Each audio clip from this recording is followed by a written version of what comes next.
नमस्कार,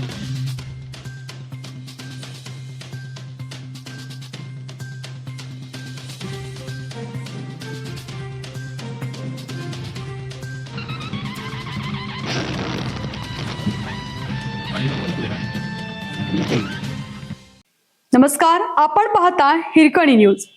हिरकणी न्यूज प्रत्येक क्षण ताज्या घडामोडी आणि महत्त्वाच्या प्रत्येक बातमीसाठी नेहमी तत्पर. गोकुळ दूध संघावर प्रशासक की निवडणूक. अध्यक्ष नवीद मुश्रीफ आणि मुख्यमंत्री देवेंद्र फडणवीसांच्या बैठकीचा केला खुलासा. गोकुळ दूध संघाच्या निवडणुकीसंदर्भात मुख्यमंत्री देवेंद्र फडणवीस यांनी निवडणूक प्रक्रिया तातडीने सुरू करून ही निवडणूक महायुती म्हणूनच लढवण्याच्या स्पष्ट सूचना दिल्या, असे गोकुळ दूध संघाचे अध्यक्ष हसन मुश्रीफ यांनी प्रसिद्धी पत्रकाद्वारे सांगितले. अपुऱ्या माहितीवर आधारित बातम्या व अफवांवर विश्वास ठेवू नये असे आवाहनही त्यांनी यावेळी केलं.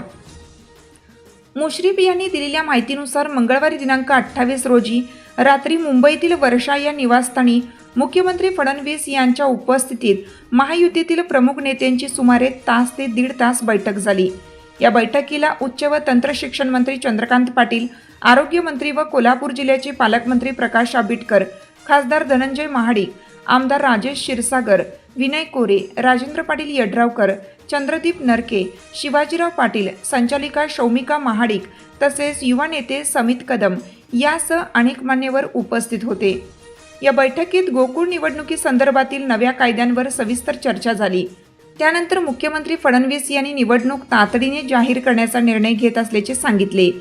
नव्या कायद्यामुळे उद्भवणाऱ्या अडचणी आणि त्यावर उपाययोजना यावरही चर्चा विविध नेत्यांनी मते मांडली.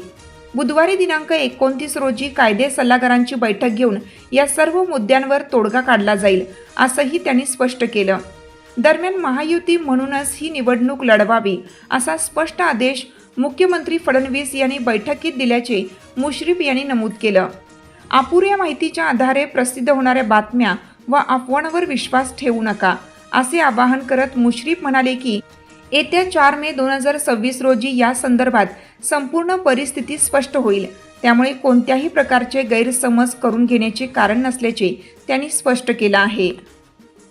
आपल्या हिरकणी न्यूज चॅनलला लाईक करा, शेअर करा आणि सबस्क्राईब करायला विसरू नका आणि रहा अपडेट.